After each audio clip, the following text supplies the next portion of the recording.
ವಿರೋಧ ಪಕ್ಷವಾಗಿ ನೀವು ಮರಿತಾ ಇದ್ದೀರಿ. ನಾಳೆ ನಾವು ಏನು ಹೋರಾಟ ಮಾಡ್ತಾ ಇದ್ದೀರಿ, ಆ ಹೋರಾಟ ಪೂರ್ತಿ ರೈತರಿಗೆ ಸಂಬಂಧಪಟ್ಟಿದ್ದು, ಉತ್ತರ ಕರ್ನಾಟಕಕ್ಕೆ ಸಂಬಂಧಪಟ್ಟಂತ ಹೋರಾಟ. ನಾವು 2.5 ವರ್ಷ ಕಾದಿದ್ದೀರಿ. ಸರ್ಕಾರದ ಹನಿಮೂನ್ ಪೀರಿಯಡ್ ಎಲ್ಲ ಮುಗಿದೋಗಿದೆ. 2.5 ವರ್ಷ ಆದ್ಮೇಲಾದ್ರೂ ರೈತರ ಪರವಾಗಿ ನಿಲ್ತಾರೆ ಅಂತ ಹೇಳಿದ್ರೆ, ಈ ಸರ್ಕಾರ ರೈತರ ಪರವಾಗಿ ನಿಂತಿಲ್ಲ. ದೇಶದಲ್ಲೇ 2ನೇ ಸ್ಥಾನದಲ್ಲಿದೆ ಆತ್ಮಹತ್ಯೆಯಲ್ಲಿ ಮಾಡ್ಕೊಳ್ಳೋಂಥದ್ದು. ಸುಮಾರು 2400ಕ್ಕೂ ಹೆಚ್ಚು ರೈತರ ಆತ್ಮಹತ್ಯೆ ಮಾಡ್ಕೊಂಡಿದ್ರೆ. ಇವ್ರು ರೈತರ ಪರವಾಗಿ ಇದ್ದಿದ್ರೆ ಬಿಜೆಪಿ ಅವ್ರು ರೈತರು ಎತ್ಕಟ್ತಾವ್ರೆ ಅಂತ ಮುಖ್ಯಮಂತ್ರಿ ಹೇಳ್ತಾ ಇದಾರಲ್ಲ, ಯಾಕೆ 2400 ಜನ ರೈತರ ಆತ್ಮಹತ್ಯೆ ಮಾಡ್ಕೊಂಡಿದ್ದಾರೆ? ಸುಮಾರು 250-300 ಕಬ್ಬಿನ ಲಾರಿಗಳಿಗೆ ಬೆಂಕಿ ಯಾಕೆ ಇಡ್ತಾ ಇದ್ರು? ರೈತರ ಆತ್ಮಹತ್ಯೆಗಳು ಯಾಕೆ ಆಗ್ತಾ ಇತ್ತು? ಇಲ್ಲಿ ಏನಾಗಿದೆ ಅಂತಂದ್ರೆ, ಸರ್ಕಾರದ ಖಜಾನೆ ಖಾಲಿ, ಕಾಂಗ್ರೆಸ್ಸಿನವರು ಜಾಲಿಯಾಗಿ ಓಡಾಡ್ತಾವ್ರೆ. ಅವ್ರಿಗೆ ಅಧಿಕಾರ, ಈಗಾಗಲೇ ಅಧ್ಯಕ್ಷರು ಹೇಳಿದ್ದಾರೆ, ಅಧಿಕಾರದ ಮದ ಏರ್ಬಿಟ್ಟಿದೆ.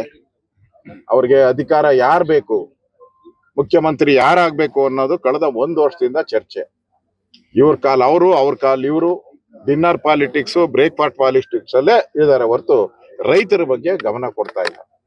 ಇದರ ವಿರುದ್ಧವಾದಂತ ಒಂದು ಹೋರಾಟ, ಕಾಂಗ್ರೆಸ್ ವಿರುದ್ಧವಾದಂತ ಹೋರಾಟ. ಬನ್ನಿ, ರೈತರ ಪರವಾಗಿ ನಿಲ್ಲಿ, ಇಲ್ಲ ಅಂದ್ರೆ ಖಾಲಿ ಮಾಡಿ, ಜಾಗ ಖಾಲಿ ಮಾಡಿ ಮನೆಗೆ ಹೋಗಿ ರೈತರಿಗೆ ಒಳ್ಳೇದ್ ಮಾಡುವಂತ ಸರ್ಕಾರಕ್ಕೆ ಬರಕ್ ಅವಕಾಶ ಮಾಡಿ ಅನ್ನೋ ಒಂದು ಬೇಡಿಕೆಯನ್ನು ಇಟ್ಕೊಂಡು ಇವತ್ತು ನಾವು ಹೋರಾಟವನ್ನ ಮಾಡ್ತಾ ಇದ್ದೀವಿ. ಕಬ್ಬಿರ್ಬೋದು, ಮೆಕ್ಕೆಜೋಳ ಇರ್ಬೋದು, ಈ ತರದ ಒಂದು ಬೆಳೆಗಳೇನಿದೆ, ಈರುಳ್ಳಿ ಇರ್ಬೋದು, ಇದು ಪರಿಹಾರ. ಮಳೆ ಬಂದು ಹಾನಿ ಆಗಿದೆ, ಇನ್ನು ಪರಿಹಾರ ಘೋಷಣೆ ಮಾಡಿಲ್ಲ. ಇನ್ನು ನಾವೆಲ್ಲ ಹಿಂದೆ ಇದ್ದಾಗ DBT ಮುಖಾಂತರ ಇಮಿಡಿಯೇಟ್ ಆಗಿ 1 ತಿಂಗಳು 2 ತಿಂಗಳಲ್ಲಿ ಕೊಟ್ಟಿದ್ರಿ. ಯಡಿಯೂರಪ್ಪನವರು, ಬೊಮ್ಮಾಯಿಯವರು ಇದ್ದಾಗ, ನಾನು ರೆವಿನ್ಯೂ ಮಿನಿಸ್ಟರ್ ಇದ್ದಾಗ. ಈಗ 6 ತಿಂಗಳಾದ್ರೂ ರೈತರಿಗೆ ಪರಿಹಾರ ಕೊಡ್ತಾ ಇಲ್ಲ. ಅದಕ್ಕೆ ರೈತರು ರೊಚ್ಚಿಗೆದ್ದಿದ್ದಾರೆ. ಅವ್ರ ಪರವಾಗಿ ನಾವು ಧ್ವನಿ ಎತ್ತಿದ ಇದ್ದೀರಿ. ಬಿಜೆಪಿ ಮೊದ್ಲಿಂದಾನು ಕೂಡ, ಯಡಿಯೂರಪ್ಪನವ್ರು ಇರ್ಬೋದು, ಪಾರ್ಟಿ ಇರ್ಬೋದು, ಮೊದ್ಲಿಂದಾನು ಕೂಡ ರೈತರ ಪರವಾದಂತ ಹೋರಾಟದ ಮುಖಾಂತರನೇ ಇವತ್ತು ಬಿಜೆಪಿ ಬೆಳೆದಿರುವಂತದ್ದು. ಆ ದೃಷ್ಟಿಯಿಂದ ರೈತರ ಪರವಾಗಿ ಧ್ವನಿ ಎತ್ತುವಂತ ಕೆಲಸವನ್ನ ನಾವು ಮಾಡ್ತೀರಿ. ವಿಧಾನಸಭೆ ಅಧಿವೇಶನದಲ್ಲೂ ಕೂಡ ನಾವು ನಿಲುವಳಿ ಸೂಚನೆಯನ್ನ ತಂದ್ಬಿಟ್ಟಿದ್ರಿ, ಇವತ್ತೇ ತಂದಿದ್ದೀರಿ.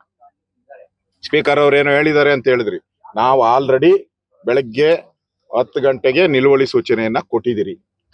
ಉತ್ತರ ಕರ್ನಾಟಕದ ಸಮಸ್ಯೆಗಳು ಚರ್ಚೆ ಆಗಬೇಕು, ರೈತರ ಆತ್ಮಹತ್ಯೆಗೆ ಪರಿಹಾರ ಸಿಗಬೇಕು, ಫ್ಲಡ್ಗೆ ಪರಿಹಾರ ಸಿಗಬೇಕು, ಇದನ್ನ ನಾವು ಕೊಟ್ಬಿಟ್ಟಿದ್ದೀರಿ. ಆದ್ರೆ ಕಾಂಗ್ರೆಸ್ ಅವರು ಲೇಟೆಸ್ಟ್ ಹಾಗೂ ಇಂಟ್ರೆಸ್ಟಿಂಗ್ ಸುದ್ದಿಗಳಿಗಾಗಿ ಬಾಸ್ ಟಿವಿ ಕನ್ನಡ ಚಾನೆಲ್ನ ಸಬ್ಸ್ಕ್ರೈಬ್ ಮಾಡಿ, ಹಾಗೆಯೇ ಬೆಲ್ ಐಕಾನ್ ಪ್ರೆಸ್ ಮಾಡಿ. ಇದರ ಜೊತೆಗೆ ಫೇಸ್ಬುಕ್, ಇನ್ಸ್ಟಾಗ್ರಾಮ್, ಎಕ್ಸ್ ನಲ್ಲೂ ಮಿಸ್ ಮಾಡದೆ ಫಾಲೋ ಮಾಡಿ.